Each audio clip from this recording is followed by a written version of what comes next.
opening up those old closets and rehashing whatever skeletons or old baggage or whatever it is that you have in there. Are we talking about that now? Are we ready to talk about that? Are we ready to pull it out into the light of day?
Hello, this is Weird Corvid, and this is going to be a reading for the waning moon in during Aquarius. Just to show the difference, these prints turned out a lot lighter than the other prints I normally do because of the time of year. Winter time, there's not a whole lot of sunlight, and the days that there are sunlight, the angle of the sun is at such a odd angle that I don't get strong prints at all. So they're very pale, which kind of works anyways. The paleness kind of has a wintry vibe to it anyway. So if they look different, that's why. I tried using UV grow light, thinking it would be better than the sun outside, and they did very pale as well. It didn't work as well as I'd hoped. So either way, they were going to turn out pale. So I guess that's just the way they're meant to be for this time of year. Yeah, let's just get right into it. The first thing I'm seeing is sort of the center of the page, but closer to the north side. There's a big white blotch in the middle. It's sort of separating sort of quarantining the north off to its own area. But what's joining it is I see sort of on the edge of the ink blob on the sort of eastern north part of it, there's some lines going across, and it's reminding me of a spine or a neck spine, back spine. So it's making me think of that, like, I feel like it's connecting the north to the east. And usually the east is sort of like I associate that with like more intellectual or like mental cognitive thinking and stuff like that, knowledge stuff along that line. So having a neck spine connecting to it sort of makes sense. And then the north as sort of the material world or the access to the material world. So, but it's also making me think of like having like growing a backbone, that sort of strength that comes along with growing a backbone. Are you able to start speaking your mind on things that you haven't been able to, that you were too scared to speak your mind on before? Or are you getting ready to do that? Why the north is being quarantined off from the rest of it, except for that one connection with the to the east, I'm not quite sure. It seems very busy in the western side of the splotches and very busy around that white splotch that's sort of separating the north. So it seems like there's a lot of buildup. I'm almost sort of like the curvature of like where a lot of the buildup is of the brown area of the sort of west south, almost like has like a sack or a bag sort of vibe to me. But also there's a lot of clutter, almost sort of like building up like a dam right under that white splotch in the middle. What I'm kind of getting is that there's a lot to that you might have like baggage or blockages that are sort of ready to come out. I'm also noticing as I'm looking at it that I think it must be some little vertebrae or something. I'm noticing, well, first I noticed this little butterfly just the very almost the very bottom corner of that southern corner. And also as I look over to the side, just on the other, just a little bit over from that, I noticed that little bat figure again, which I think is a vertebrae. I've noticed that it looks like a bat from another print, couple prints ago. Keeping with the theme of the bat, maybe it's a moth and not a butterfly. And if we're talking about old baggage, or we're talking like moths in the closet, are we talking about old stuff like moths in the closet, opening up those old closets and rehashing whatever skeletons or old baggage or whatever it is that you have in there. Are we talking about that now? Are we ready to talk about that? Are we ready to pull it out into the light of day? Are we ready to talk it out into the light of day? There does still seem to be that blockage though, that there's just so much stuff that it's kind of getting caught. And I'm getting very strongly that that blockage is the throat chakra, that is getting it's getting blocked in your throat. You're not able to quite speak it out yet, or at least you haven't been able to in the past. You want to be speaking this out, but it's getting caught there. It's getting caught in your throat chakra. It's getting caught in your throat, and you're having a hard time speaking it out. So I think this print is about working through those blockages. First, you have to acknowledge that there's stuff that is being blocked. You have to open up that closet and let the moths out, let the bats out, and see what's actually there. And then when you want to, then you have to work through the blockage that is like stopping you from, like, it's like the words are right there in your throat. Like you're going to talk about it and you just, is there a freeze response around something you need to talk about, something you need to air out? I think before we get into this too much further, I'm going to read the card, look at the card. So I am using the Halloween Oracle deck and the Messenger Oracle deck, and on the west side of the paper I have past influences, and on the east side of the paper I have current or possible future influences. So we have the owl on from the Halloween Oracle deck on west side. I kind of see, because there's a little bit of brown and blue in the print. But they're much paler than the colors in the owl card. But they kind of fit the theme color wise anyway. And the owl card says wise seeing, wise action. And I mean, that does kind of fit. I think you are trying to take action as in speaking it out into the material world, into the light of day. And you want to do it in a wise way. You want to do it in a healing way. Maybe this is something that you've been working on for a while. Let's see what the book has to say. Should the hooting owl come looking for you this Halloween, it indicates the need for wise counsel or further information before you make a decision. Considered action is warranted. Think before you act emotionally, and ensure that you think strategically, not impulsively. Okay, so that definitely sort of fits, especially in the past influences side of things. You maybe need some more time to process, maybe learn a little bit more about yourself, maybe ask people. If it's old baggage, maybe there's people from that time period that you need to talk to about that old baggage, or maybe you need some sort of wise counsel, whatever that may be. Maybe it's a therapist, maybe it's a close friend, maybe it's somebody that you trust, to give you some perspective on it, or at least perspective on how to move forward with processing it. The card under that is the number 4 card from the Messenger Oracle deck, and it says, be without malice. I tend to think of her as an older lady because she has gray hair. She has dark eyes, which could almost be seen as threatening, but she has a very relaxed mouth. And the way she's holding her staff in a defensive way, I feel like she's more about boundary, and she's ready to back up those boundaries, but she's not necessarily being aggressive. She'll be intimidating if you push her, and she's more so waiting for you to make the next move as to how she is going to respond in backing up her boundary. So she's standing her ground, but at this moment in time without malice, possibly. Let's see what the book has to say as well. You have been hurt, disrespected, or disappointed by others. Another has let you down or betrayed you.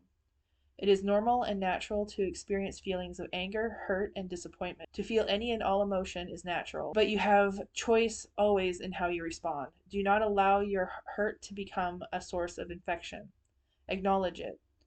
Learn from it and your experiences, and then let the anger, hurt, and disappointment go. Do not allow them to inspire retaliatory acts born of malice or spite. So yeah, it's definitely holding your boundary and acknowledging what has happened, but acknowledge it to process it. Acknowledge it possibly even to hold others accountable, or possibly what you need to hold accountable within yourself, but make sure that accountability goes where it's supposed to go. Don't hold accountability for other people's responsibility for their role to play in whatever did or did not happen. Only be accountable to the responsibility that is truly yours, which is why you might need that wise counsel of somebody that can give you that perspective of what is yours and is not yours, and maybe help you work through whatever your responsibility or accountability in that was or wasn't. But then let it go. I'm not saying forgive, because that's not always warranted. I know they say that forgiveness is for you, not for the other person, but you know what? Sometimes it's not always the right move. You need time to process things properly for yourself. And forgiveness might never be the thing, but you can still move on even without forgiveness. Definitely hold people accountable. Forgiveness doesn't have to be forgetting, but you don't need to say those words if they don't work for you. If they do work for you, great. Then do that. There's lots of advice out there on forgiveness, but it is possible to own your own accountability in the matter if there is any, usually at least something small, and get rid of any accountability that you're holding on for other people. You do not owe anybody your silence. You do not owe anybody forgetfulness. You do not owe anybody mild manners or sweeping things under the rug just not to rock the boat. You don't owe anybody any of that. You let them own their own and be accountable for it. And then putting other people's responsibility and accountability for things that have happened on them and putting it where it's supposed to go will hopefully help you let go of it, what is not yours to hold on to begin with. And maybe that's where this fear comes from, is because you have been holding on to it for so long, onto other people's responsibility for their roles and whatever happened. You fear calling it out because maybe you fear losing them, maybe you fear rocking the boat, you fear whatever the consequences might be. But if they love and care about you in any way, or even if they don't love and care about you, but they are responsible human beings, they're not going to throw you under the bus because you're holding them accountable. If they do throw you under the bus because you're holding them accountable, they are not people you want in your life. They are people that have to do their own healing, and you are inhibiting their healing by holding their responsibilities for them. You're not doing them any favors by not holding them accountable in a reasonable way. So let's go on to the current or possible future influences, depending on how this hits for you as an individual. We have the werewolf card from the Halloween Oracle deck, and it says exploring wildness. And we have the number 5 card. So we have the number 4 card and the number 5 card. I did shuffle these from the Messenger Oracle deck, and the number 5 card is challenge your perceptions, which does sound like it fits in with the what we've been talking about. So the werewolf card has a lot of the blue that sort of, and the purpley blue that sort of ties into some of the blues that are in the print. And then the brown of the werewolf sort of maybe ties into some of the purpley brown shadows, sort of tie in color wise there too. This definitely seems like the werewolf is like, it has like that head to the sky, mouth open, so possibly howling, letting things out, which seems like a very emotional thing to do. And then these lines that are either electricity or maybe they're meant to be branches, but to me they're reading as sort of fractures in the sound, like the emotional fractures, the whatever that energy is, whatever that emotion is that is being let out. It's fracturing possibly the peace of the night, and it should. If you have, like, this is a part of letting things out. You're fracturing the sleepiness, the quiet that is not like an unnatural quiet with what needs to be let out. So I hope this means you have found your voice and that you are willing to speak it no matter what, and even if that causes some fracture. Let's see what the book has to say, though. The werewolf is a kind of shapeshifter, but one that has traditionally had little control over his wilderness. In a way, an inner battle between civilization and wild animal nature fights inside the one body. The vitality, strength, and freedom of the animal versus the reason, control, and intellect of the man. Which one, though, is the dominant force? What is the healthy balance between our animal nature, one that is wild, free, and connected to nature, and our radically civilized humanness, separate from or dominant over nature? The werewolf asks us to consider this balance and to delve into our own ideas of wildness, independence, and custodianship of this planet. When is the last time you spent all day outside?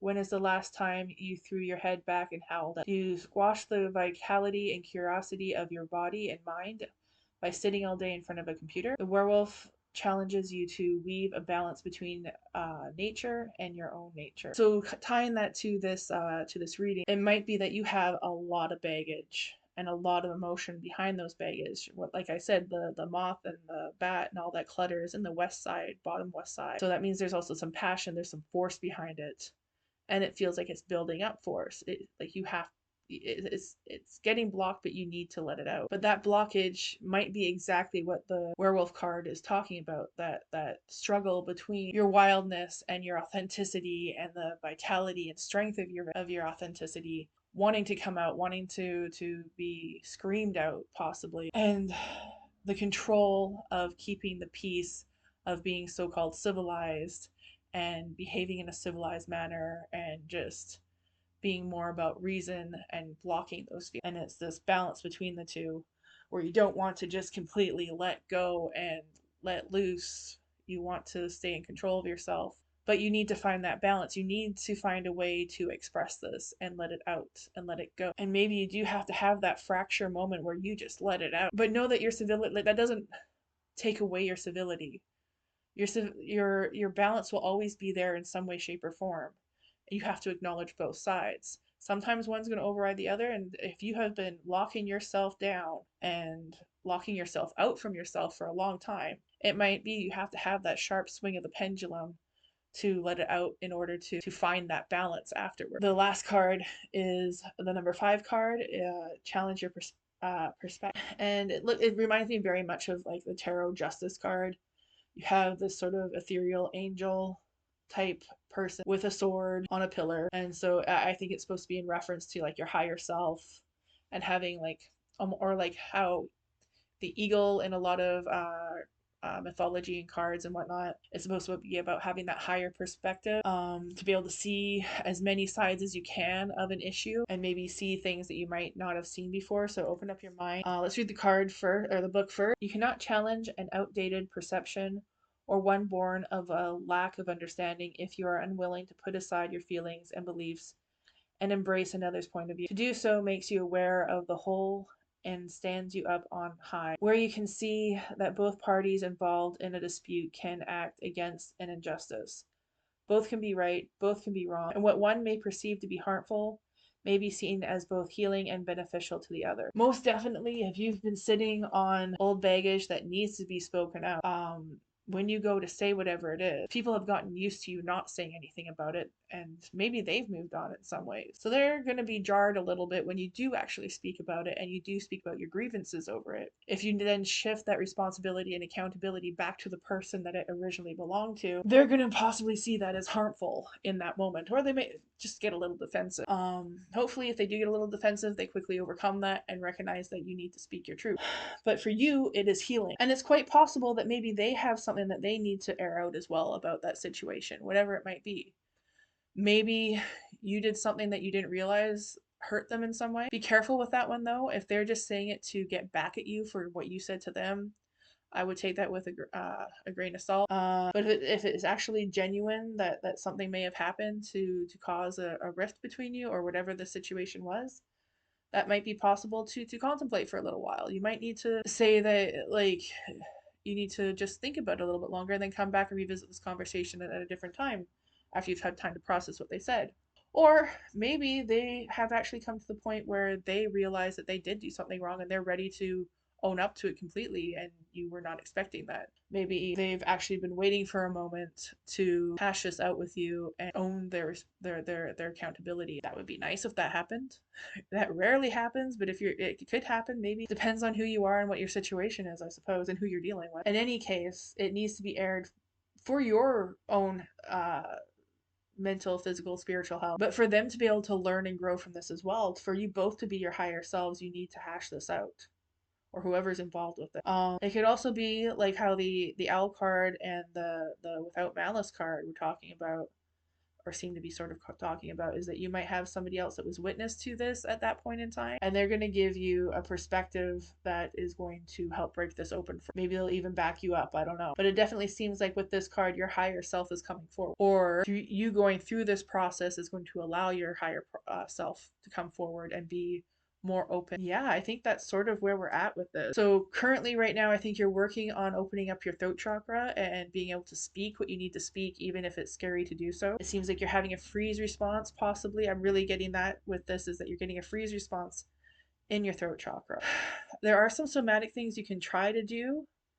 It seems like you have been working through a lot of the emotional stuff and the recognizing it and acknowledging it. That is something you're either currently working on or you have been working on for a while. And I think you're moving in the right direction with that. But now you need to work on that freeze response in your throat. And that could be where this wise counsel comes in to help you work through that, so that you can talk to them maybe easier than you can talk to the person you need to talk to. So you can kind of work through it that way. You could also do some somatic exercises, which try singing along to some music. Try finding some cathartic music if that works for the situation, and try that. Or maybe you can also try, if you don't have that wise counsel, like a physical person that you can talk to, you can try talking to either yourself or your pets, or you can imagine the person you need to talk to and like talking, like maybe make sure there's nobody else in the house so they don't think you're like like going wrong with you. Have some time alone and like speak out loud. Don't just think in your head, because I think you probably think in your head a lot, and you have been a lot with all this, ruminating over some of it possibly, which is why it's time to get it out, because it's time to stop ruminating. But you actually need to use your vocal cords. So you might need to warm them up by talking to an imaginary person of who you think you're going to talk to, or to talk it through with a safe person, or talk to your pets about it, or something along those lines. Talk to yourself about it. Talk to your higher self about it, and see what your higher self has to say about it. Have it, like, don't start splitting off into separate personalities, but you can talk to your higher self sometimes and ask for counsel from your higher self. And if that's too odd for you, you can talk to your higher self or talk to yourself as if you were talking to a friend. Like, if your friend was coming to you with these same issues, what advice would you give your friend? And then how do you apply that advice to your own situation? That might be the more safer way to go about it. Yeah. And in lieu of that, try singing along to some music, especially if it's music that's really cathartic to the situation. But at the end of the day, you're still gonna have to work up the nerve to actually talk to the person that you need to give back this accountability to. Whatever it is, this responsibility that they need to own up to. Or just acknowledge what happened with. Like, you need to them to be able to at least hear your side of, like, you need to put your, all you can do is put your side of the story and what happened and how that felt to you to them. You can't control whether or not they're going to accept your point of view, and you need to be okay with that. Hopefully they do. Hopefully they try to understand you and they accept your point of view and you guys can work it out. But that might not happen. You still need to let it out. You need to, it's part of the process of letting go. You do not need to hold on to that anymore. You do not need to hold on to somebody else's responsibility in a situation or whatever it might be. That is not yours to hold on to, and you're not doing them any favors or yourself any favors by holding on to it. Yeah. I hope that things work out for you. I hope that you're able to find your voice. I think you will. You will find your voice. Like, the werewolf card is definitely about the throat there as well. And you will find your voice come, like, it might not be the most calm moment. It could be, but in your head, like, it might be a calm outer moment, but in your head it's going to be like you're going to be busting through that blockage in your throat chakra. Or it could be, it might be telling somebody off. If that's what it needs to be, then that's what it needs to be. But it's going to release you and allow you to be more of your authentic self. It's going to allow that balance, which will allow you to let go of that internal struggle. And it might not go all at once. It might need to come in small increments here and there, or it might just happen all at once, depending on who you are and what your situation is. But it is definitely a step forward in letting this go, is to clear out your throat chakra and say what you need to say to who you need to say it to. Anyways, that's my interpretation of it. If you see something else in this sun print, whether it goes along with any of this or it's a completely different story that you're seeing, it's completely different imagery that you're seeing, please let me know. I want to know what other people are seeing in this, if anything. Put it in the comments. Let me know there. I'm sure there's other things I could read into this a bit more. And everybody has different symbolism, personal symbolisms that mean something to them. So maybe there's a symbol in here that means something to you that I talked about that means something different to you. Maybe you see the butterfly instead of the moth, or whatever else. In any case, I'd love to have feedback on the sun print and what you see or resonate in any of it. Bye.